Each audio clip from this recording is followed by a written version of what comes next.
ये देख रहे हो ये बंदे के माथे मतलब देख रहे हो चौपड़ा ये लेने देखो। ये तो व्लॉग नो बनाए हो। ये बंदा देखो चोरी कर रहा है ये।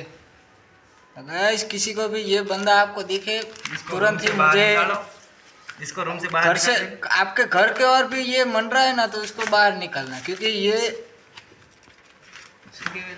चोर 420 है ये इसको। ठीक है कैमरा भी लगा है देखो यहाँ पर कैमरे का सामने चोरी करता हूँ तो भी यार वीडियो बना रहा हूँ। ठीक है मैंने किसी का परवाह नहीं है। ओके जो होगा देखा जाएगा जे थाएगा देखा जोया जाएगा। ओके यहाँ ये चोपड़ा मिलता है तुमको चाहिए होता है तो हमको बोलता है कांटेक्ट करता है। अभी मेरे को पीछे जो भी बोलता हो मानस कि ये ऐसा करता है और वो करता है तो ये आगे नहीं बढ़ पाएगा। तो मैं जब भी आगे बढ़ गया ना तो आप लोग देखना मैं क्या करता हूँ।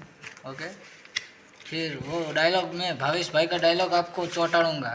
हाँ મને તો બહુ રી ચડાઈ યાર મરદની માથે બહુ બેણું 78 રૂપિયાનું લેણું ઓકે પડી કલેવા જાસ કે નહીં ભેગી જવું છે માર જાઉં હાલ બાઈક લઈને તું લે એ પૈસા નો દો યાર પડી કલેવા માર જાવ ને યાર આ તો જબરી યાર તારી ન્યાય બોલ તો પણ બાઈક લઈને જવાનું હોય તારે ક્યાં ના યાર હું એમાં ન જાઉં મને યાર તારા બાઈક નો વિશ્વાસ પડી કા લેવા શું કે એ પડી ખબર નહીં પડતી એ તો લેવાઈ જશે યાર પડી કા દેખ